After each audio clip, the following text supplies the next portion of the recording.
Welcome to What Do You Want to Do, the show that will hopefully help you figure out what you want to do in life or reconnect you to what you love doing. Each show has a guest who is doing what they want to do, whether it's in their career or in addition to their regular job. Most importantly, we want to help you realize that no matter your age, you too can do what you want to do if you have the will to do it. Now here's your host, Leonard Caplan.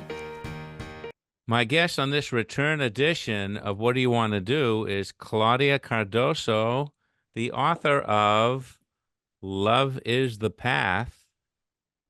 And all of a sudden, this book appeared out of nowhere. I saw you talking about it. And it's a really valuable book. And I think that a lot of people would benefit both in the workplace and at home and in their families and with anybody that cares about people that wants other people to care about everyone too. Okay. Thank you, Leonard. I'm so grateful to be here. Thank you for your support and thank you for the opportunity to share my book's message here with your audience. So my audience has a habit of knowing that I somehow, most of my guests I know. Do you remember, Claudia, how we met and where we met? Oh my God, it's probably 14 years ago or more. Yeah, I think it was 2007. Oh, And do you remember where we were? no. It was an event. Mojitos. And I had a camera on my shoulder and I was walking around. And then somehow you did the impossible. You made me want to dance because I saw you dancing. I don't dance. I do not dance, but we danced. That's amazing that you remember all of those things. Wow. Thank you. Thank you for bringing that memory. Yeah. So anyway, we're going to get into it now. Enough about me. Let's talk about what you notice in the workplace. So I subconsciously said worst place because sometimes the workplace can be the worst place if they don't have the right philosophy. And you talk about in this book how they can go about not only having a great philosophy in their lives, but in the workplace and how it would benefit other people. Can you elaborate on that?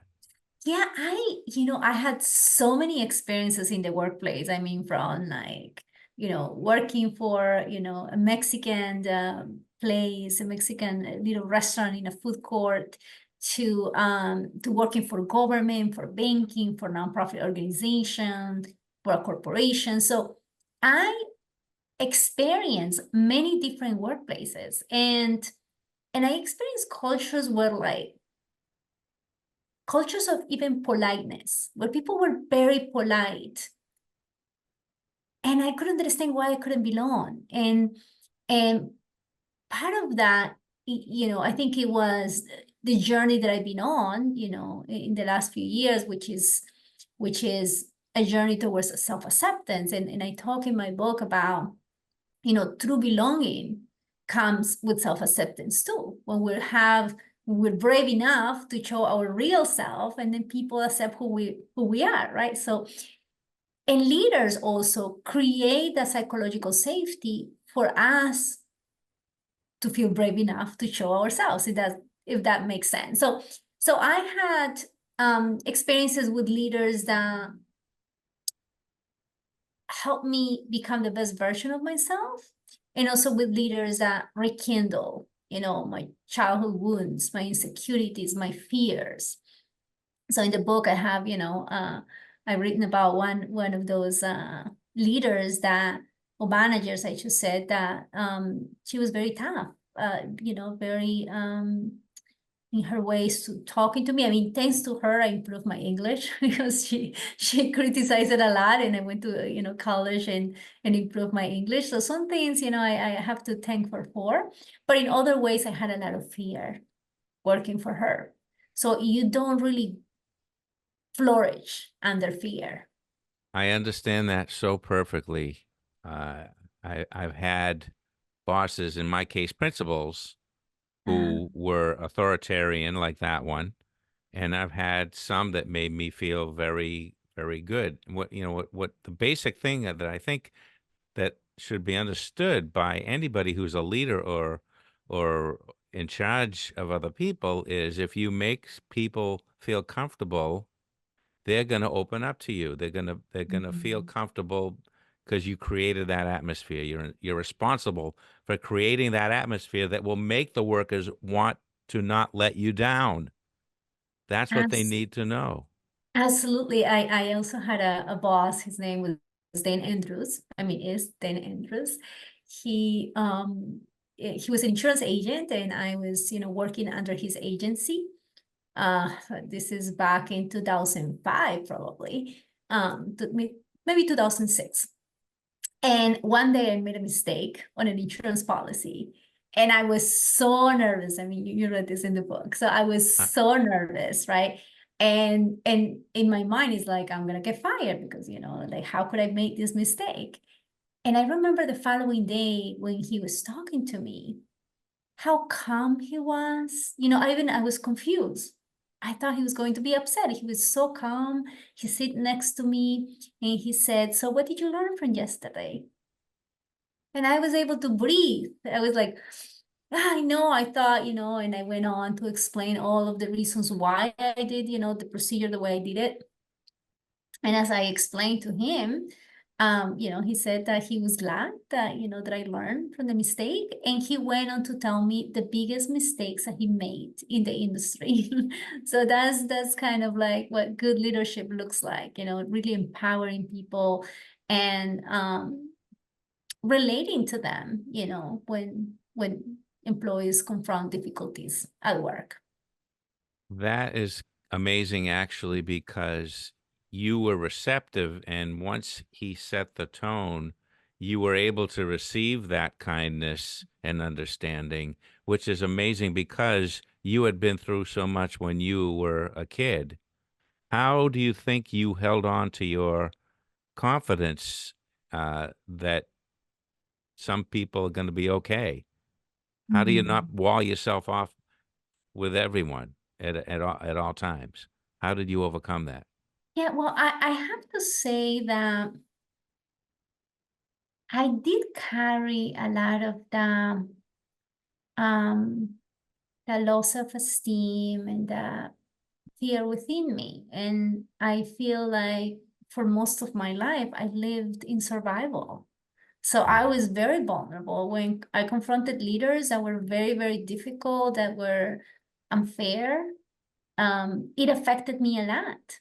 I could recall other employees that were like, you know, will say something like, "Oh, he's having a bad day," or "She's having a bad day." For me, it was like, "Oh, I'm not good enough," Yeah. because it was something so ingrained into the subconscious, right? I wasn't aware how much of that the story of my past was running my present. So this is what has happened in the last few years, that I've been realizing the story that I was telling myself and how that was kind of affecting the way that I live my life. Right. Right. So, I think good leadership and bad leadership is contagious. If somebody's good to you, you're going to be good to Yeah. them. It's very, very simple. It's deceptively simple, but yet Mm-hmm. most people can't really cross that bridge to improve themselves. I think a lot of it is people don't want to admit that they have these kind of flaws, and they think there's only one way to lead. As Winston Churchill said, you do not lead by hitting people over the head. No. That's a great quote from Yes. Winston Churchill.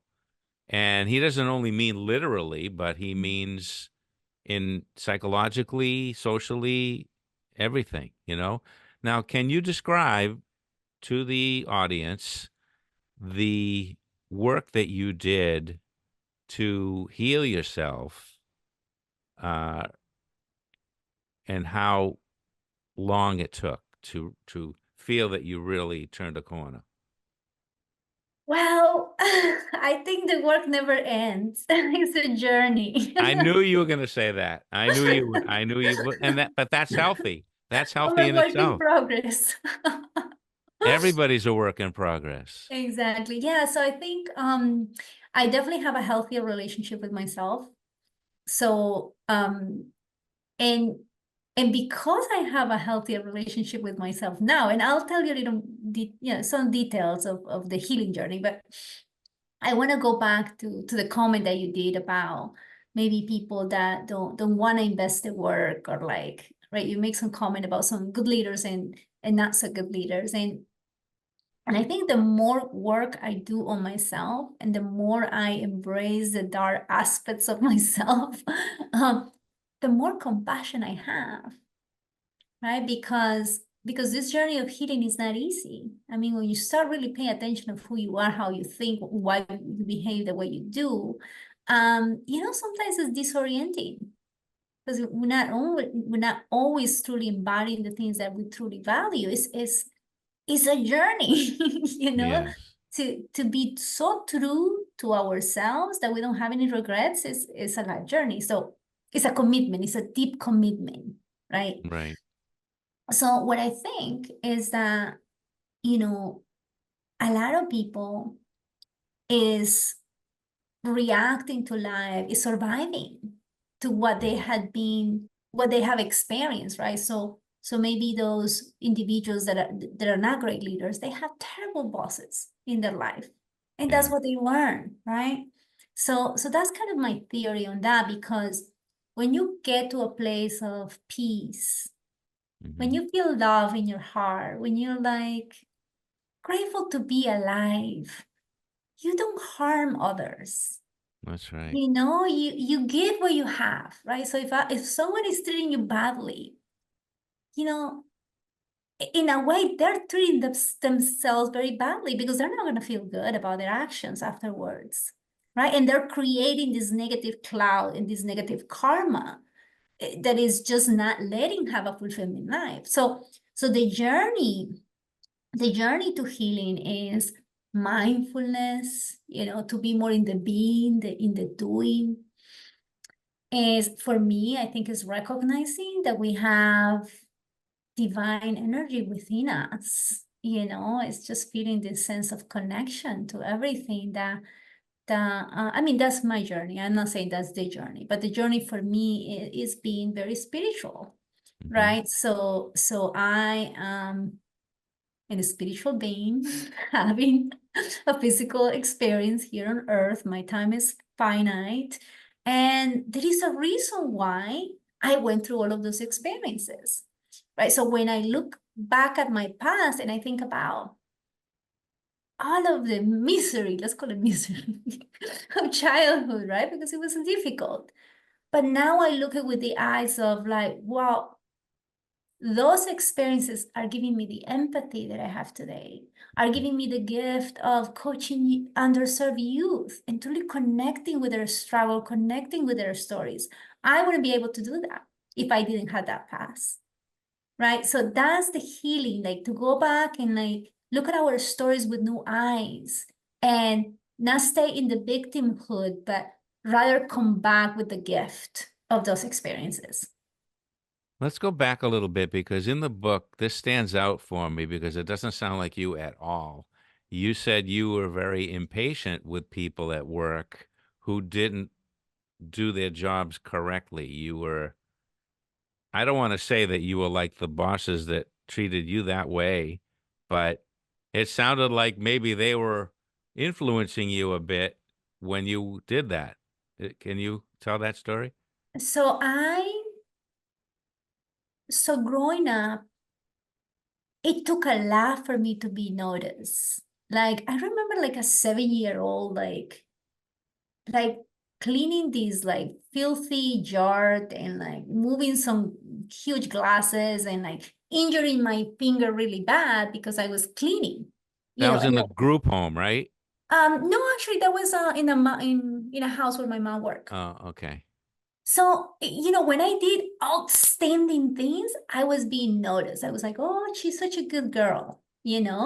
So I went through life with this need to do things to be noticed, right? So I have always proud myself to be an achiever, right? So I'm doing this and I'm doing that and I'm doing it for the and I did a lot of community work, right? And all of that was beautiful. The only problem was that I was in this like do. And sometimes neglecting my own well-being, neglecting some relationships. Like I was out there, working with the Latino community for many, many years and doing different classes and coaching, right? And maybe, if people at work would reach me for something, I was already going someplace else. So it's just the mindset of doing and always so busy that I couldn't like stop and really. And you expected it in others, right? Something maybe that I said in the book too is that I put leaders on a pedestal, right? I had high expectations for my leaders, and when they fail me or like they did something that I noticed was not right, it was just like I didn't trust them anymore, or it was just like, how could they do that? Right. Now I own a little more the fact that we all have good days and bad days. Sure. That all of us, make mistakes basically. So I don't know, I'm more forgiving now. That doesn't mean that I don't put boundaries, that I don't speak up No, I for get it. myself, but it's just like, yeah, but I think it comes from inside. It's like that relationship that we have with ourselves. If I'm able to have the self-compassion with myself, self-compassion, I get it. I can have it with others as well. I mean, I can extend that compassion to others. So this book is not just for the workplace. It's for home, for family, for friends, for dating. And I think you had a lot of courage to be that open and put all that in that book for everybody to see. Was it difficult for you? Were there times when you said, maybe I shouldn't have put that in?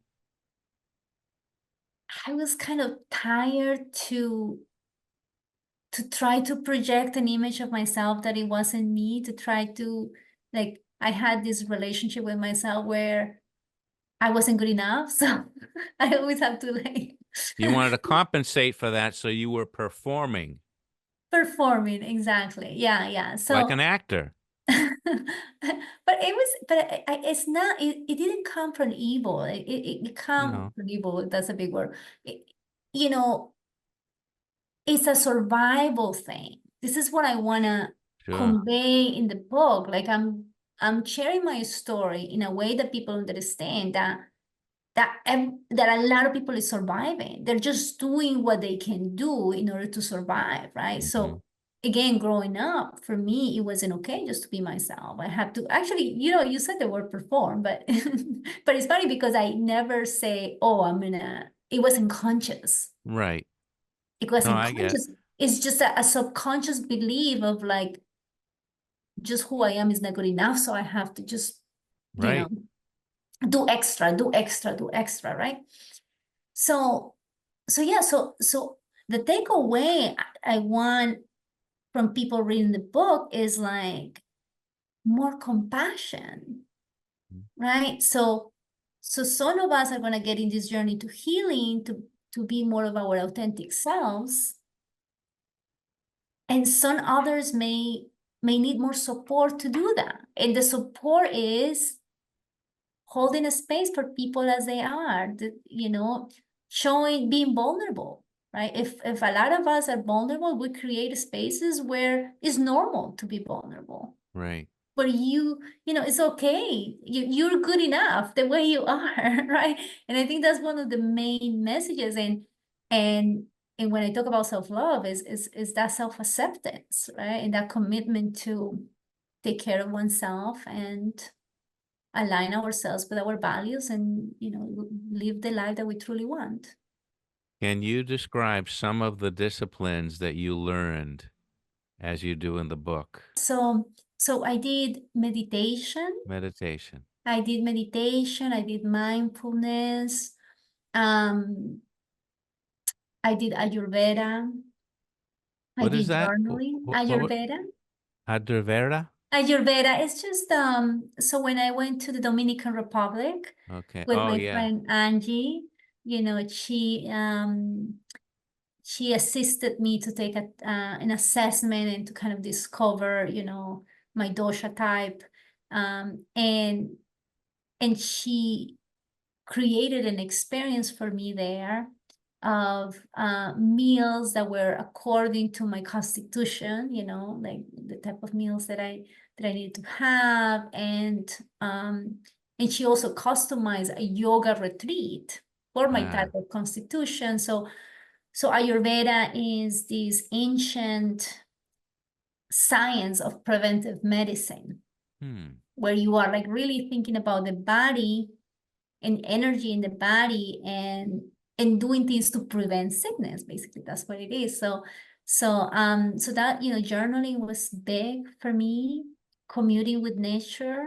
I used to go on nature walks once in a while. Now for me, that's more of a ritual.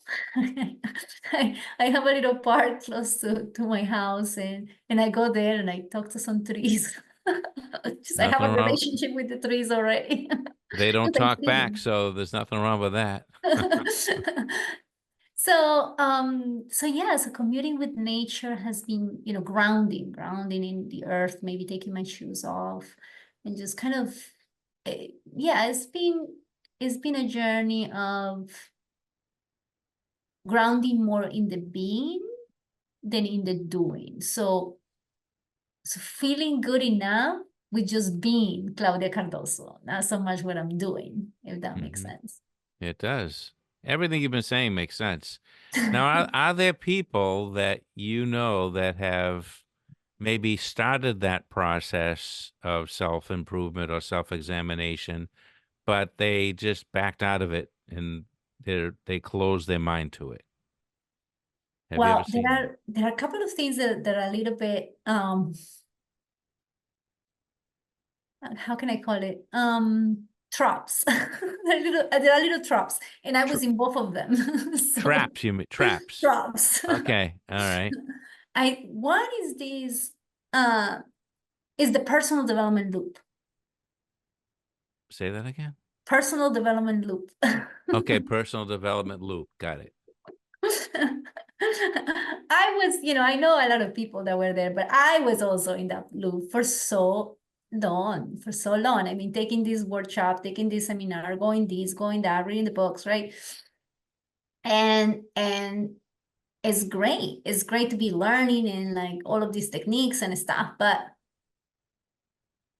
if you're always just aiming at being better and I'm gonna feel better when I'm a little better, then it's a loop. It's a trap. I get So, it. so healing is in the now.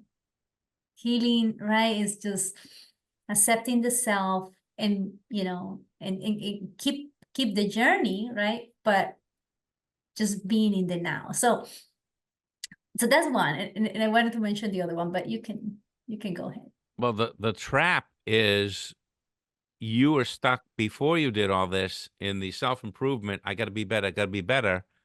And you ended up doing it in your self-improvement journey for a bit. So yeah, when we're in a journey of personal development, we're committed to the journey, we're disciplined, we're learning new things, we're evolving. The problem sometimes is that we think we're in another place sometimes Mm-hmm. than we are. And there is something also called spiritual bypass, which is that you suppress certain emotions, or you say, oh no, you know that, I'm not that anymore, and you push it to a dark side. Mm. And again, okay, I'm now walking this path. And that could also be a trap. It's a journey of self-acceptance. Yeah. Right. Acceptance of the human experience. Mm-hmm. So to be concrete with an example, I will say that many people say, well, being angry is bad. right? So I'm not going to be angry. I'm just smiles, I'm not the person that is angry. And I think anger, as in any other emotion, is a way of, it's an internal mechanism that we have to understand our path, right? So when anger shows up, we don't want to externalize that anger towards other person, but we want to sit with that anger, right? Why am I angry about this? Is because I am not placing the right boundaries. Is because I'm sick and tired of making the same mistake. It's because, right? So when we sit with that anger, or maybe it's just running, like we use that anger in healthy, right? We feel it. And then we come from the other side, better, because now we know what the path is. The emotions tell us what the path is. But if I'm suppressing that anger and I'm saying like, oh, I never get angry, then it can become sickness, actually. It's going to come out somewhere. Or it's going to come out when I least expect it. Yeah. So that's the Wow. problem when we think we have arrived someplace, instead of just, Right. accepting our human experience, being in the heart, being compassionate towards, our imperfections and the imperfections of others, and committing to the values. So when we commit to values, so right now I am committed to love, and I want to talk about love, right? And what is the barrier that we have? The thing that doesn't let us pursue the love is fear. It's fear, it's judgment, right? So, but when I'm clear on my values, love, and I want to live a life guided by the heart, and I can see the fear coming in, and I can breathe into it, and I can, it's healthier than if I'm like, oh no, I don't have fear anymore. I just have love. Yeah. So that's what I meant to say. You can't will it away. You have to experience it, let it come and dissipate naturally, I guess. In the book, also, I'm going to refer to it again. I seem to remember there was, when you were in DR, you ate something or you drank something that tasted horrible. What was the purpose of that? Do you remember that? Oh, that was in DR, that was in Colombia. You're I was talking in, about okay. ayahuasca? Yeah, maybe. I don't remember the name. I'm curious as to what on your journey did that aid? I was already feeling disengaged at work because many things changed for me in my job. And the pandemic was terrible for me because, for everybody, but I had so much purpose for my career. And in the pandemic, I had to do stuff through Zoom. I couldn't be out there in the community doing the work. So it was very, very difficult. And other things happened, as you know. I broke up an engagement. I was going to get married, and then I became an empty nester. I got sick. Like, it was just a pile of things. And so I have been watching Gaia for a while. I don't know if you know Gaia. It's I do a not. spiritual channel. Oh, it's a network, I think. Yeah. Yes. I've seen that. I've seen the logo. Yeah. Yes. So I watched a documentary, and and they presented ayahuasca as a plant medicine from the Amazons that helps someone to find answers about, purpose, or find help with healing. So I did a lot of research, and I decided to do that trip to go to Colombia and embark on that journey. And there was a ceremony, and I drank this not very tasty Yes. medicine, and I didn't feel like I had any major revelations. Like, some people say that they see visions, like very clear visions of their life, to what they need to do. And for me, it was more like an internal dialogue, right? Like, I was just going through my life and thinking deeply about everything I gone through. And so, yeah, I didn't really think much of it. The following morning, so all night, we were like basically in a little beds, like mats in the floor, and just yeah, like being alone within Mm-hmm. within the experience that we were having. So, and there were volunteers going around and making sure that everybody was okay. And in the morning, I talked to the champ and I said, like, I don't think that anything happened for me. And so the chairman asked me some questions, and one of them, it was if I had thrown up, and I say yes. So he said that the medicine was cleaning. That's what he says, like la abuelita, like grandmother medicine is just cleaning. So I went home. I was in Colombia, so I went home and visited my mom. And when I saw her, I don't know, I felt just so much gratitude. She was in the kitchen cooking. And I said, Mommy, thank you so much for making lunch. You're always, so willing to serve and be there for us. And she looked at me and she walked towards the living room area. And she said, like, the day that I don't do something to serve, I don't feel good about myself. And in that moment, I saw my mom with new eyes, because I never fully understood her. And then in that moment, I was like, oh, that passion for service come from my mom.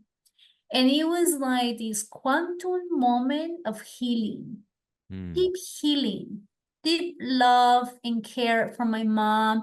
And because I guess cognitively, I knew she did the best she could. She didn't have education. She was poor and she suffered a lot and she couldn't give me a better life. But in that moment, like, I knew it with my heart that I love her unconditionally. And I was grateful that she was my mom, because I got this gift of service. So that was my ayahuasca experience. Ayahuasca brought me in the heart. Very In the presence of interesting. my mom, yeah. Or it could have been a coincidence and you just happened to have been ready to feel that anyway.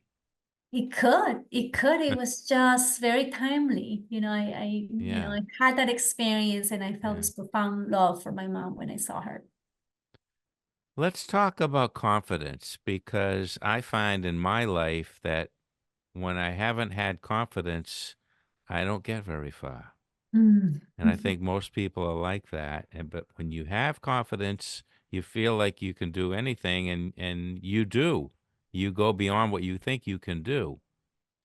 Is there anything in your self journey that increased your confidence, or has it always been self-generated? You always seem like a very confident person.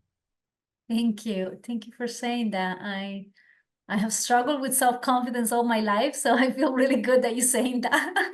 It's true. I think my confidence comes when I know, when I'm speaking my truth. I mean, when I know my topic, like I do a lot of team building workshops. I'm a corporate coach. So, when I do these workshops, I get familiar with my audience. I prepare all of my reports, my materials for the session. And when I put that time for prep, I go there and I'm super confident because I have that knowledge. There are other individuals that have that inner compass of confidence built in. So it doesn't matter if they know or they don't know, they're confident, right? So I think for me, it's more like a skill. It's not something innate. It's been something that I have to work on. And I think this has a lot to do with how you grew up, right? So if you have parents that are always like, when you were growing up, kind of instilling in you the confidence in yourself and reinforcing what was good, right? So I think if you had that environment, you would have more confidence in life. I also think that is an innate ability. Some people just have it, because in my work with the strengths, one of the Clifton strengths, or the areas of talent that we that we see, in this work is called self-assurance.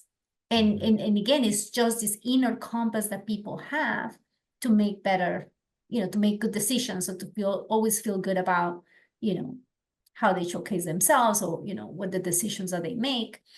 So I think when it comes to to increasing confidence, I think we need to know where is that confidence come, and Mhm. how can we have the skills to improve it. Mhm.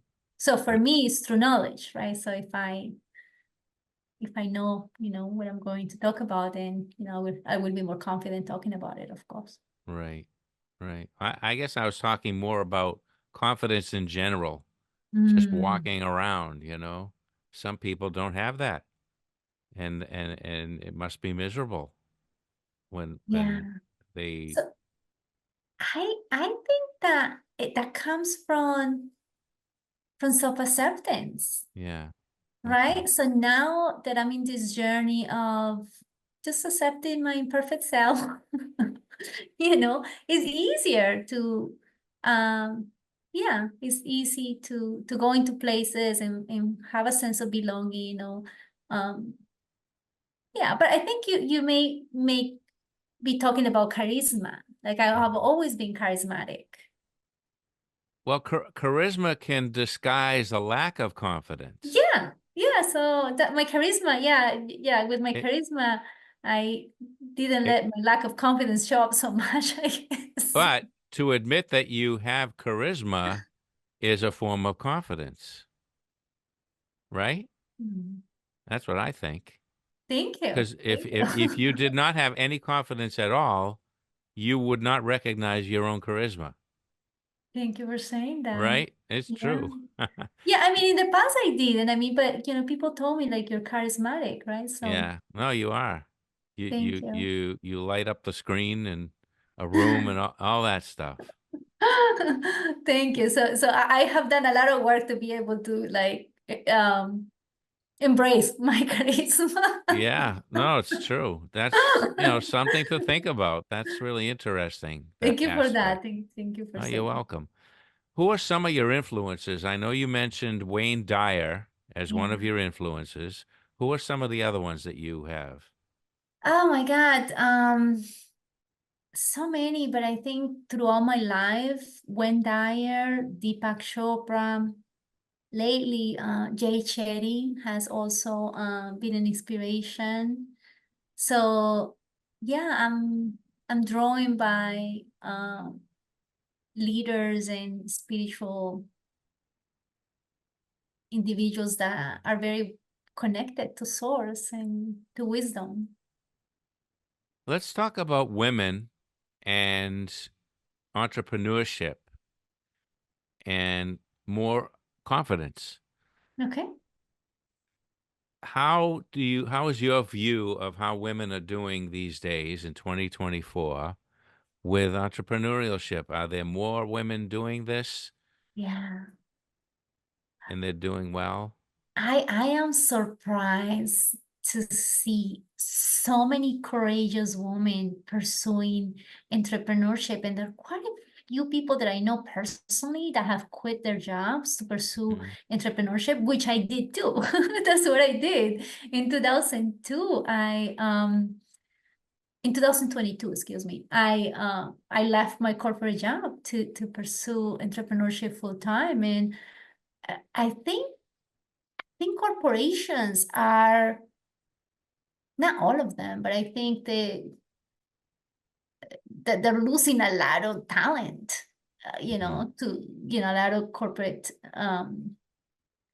professionals leave their jobs to do entrepreneurship, and a big percentage of it, I don't know exactly the percentage now, but I would say it's big, of women that go into entrepreneurship, and I have a lot of admiration Mhm. for so many amazing women in my network that are doing incredible things. So yeah, so I admire, and I mean, Sixia Divine is one that I always kind of have admired throughout my life Who was here that in the again? United States. Sixia Divine, my mentor. Oh, okay. So So yeah, so in the book, I told the story that I was attending a neighborhood association meeting, Yeah. Silver Lake Association meeting to be exact. And she walked into the room. I was, I've been in the insurance industry for a year or so. And she walked into the room. She used to work at Center for Women in Enterprise at that time.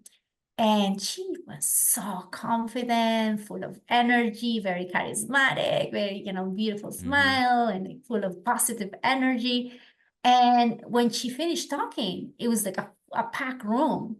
And I was like, I have to talk to this woman. And I was like making my way out, excuse me, to reach her before she got into her car. And I gave her my business card. And I say like, oh, I'm Claudia. I would love to talk to you. I want to learn more about the Center for Women in Enterprise. And she followed up with me, and I attended quite a few classes with her at the center. And then she coached me.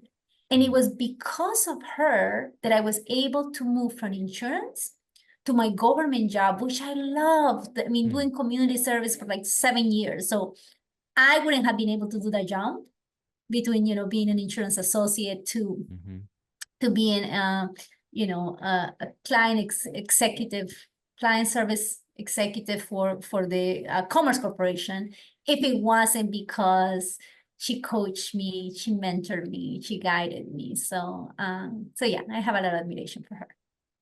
Let's go back to when you quit your corporate job and became an entrepreneur. That alone takes confidence. I mean, that's fearless stuff. How do you do that? I mean, you're risking your livelihood, your future, your bank account, everything. Yes. I think well, the goal actually was to find a different job. So I knew I couldn't continue my work at the company because my values were no longer aligned to the work that I was doing. I was not exercising my strengths, my passions. The role just evolved so much. So I hired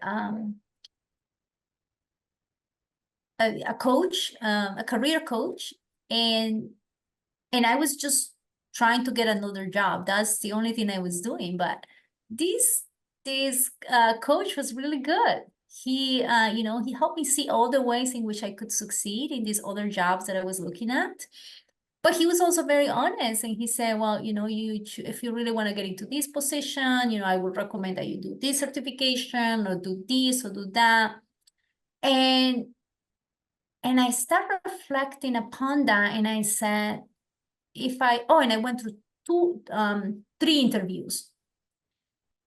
And in all of those, like I did well. One of them was going to call me. I mean, they wanted me to accept the position.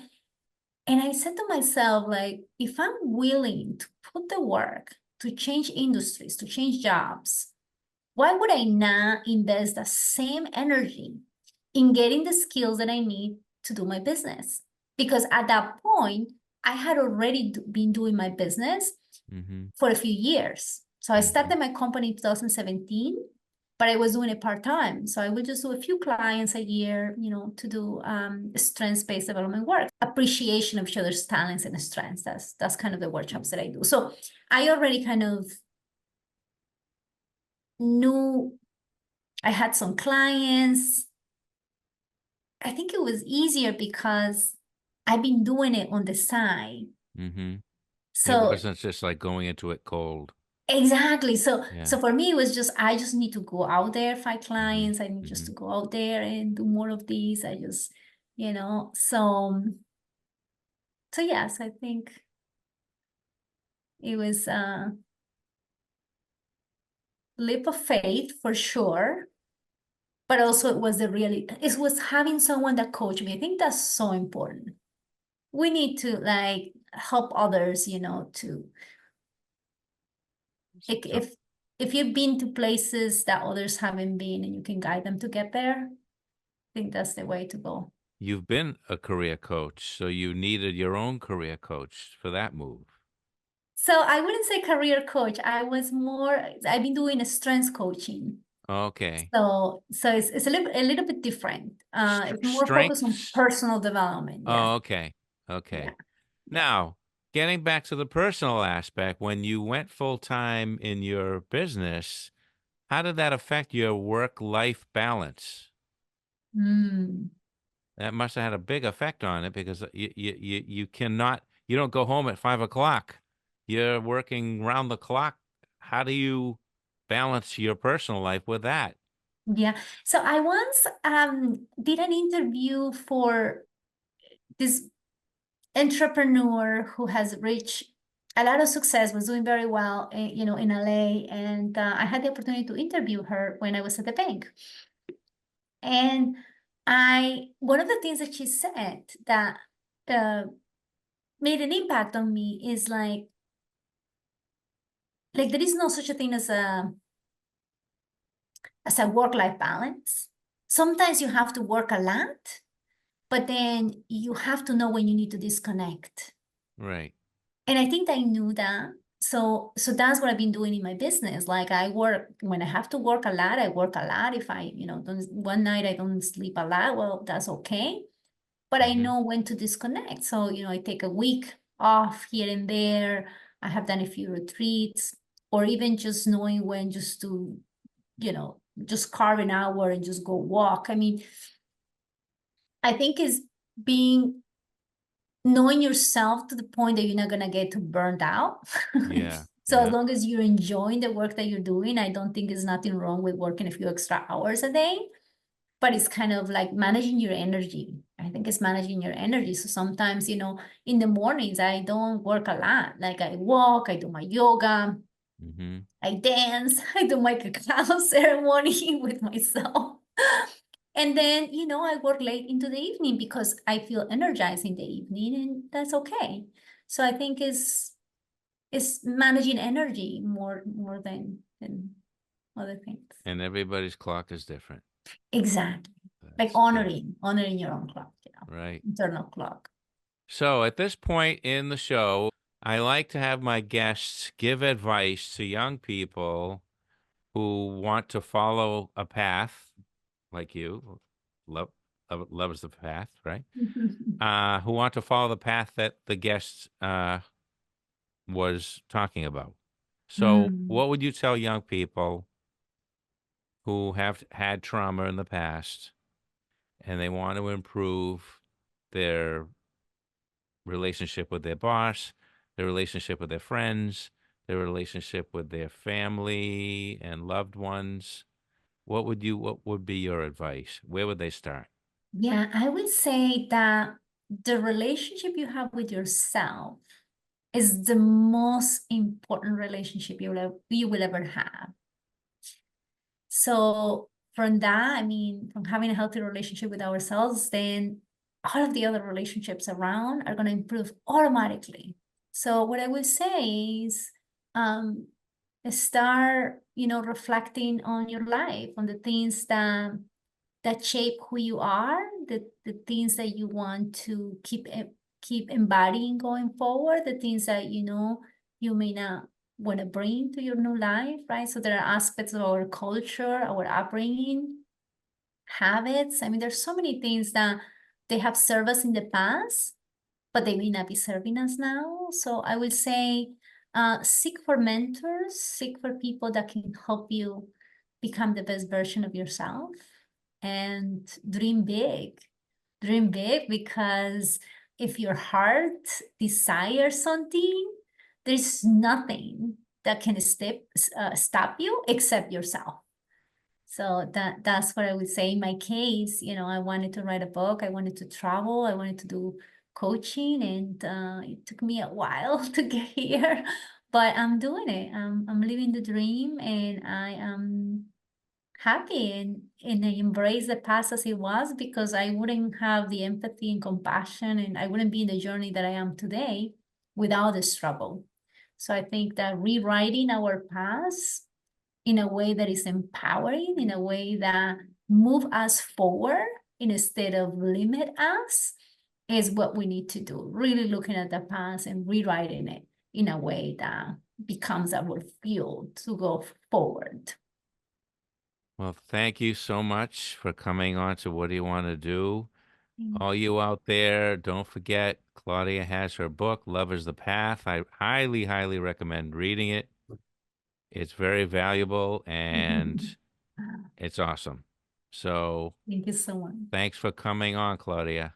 My pleasure. Thank you for the support.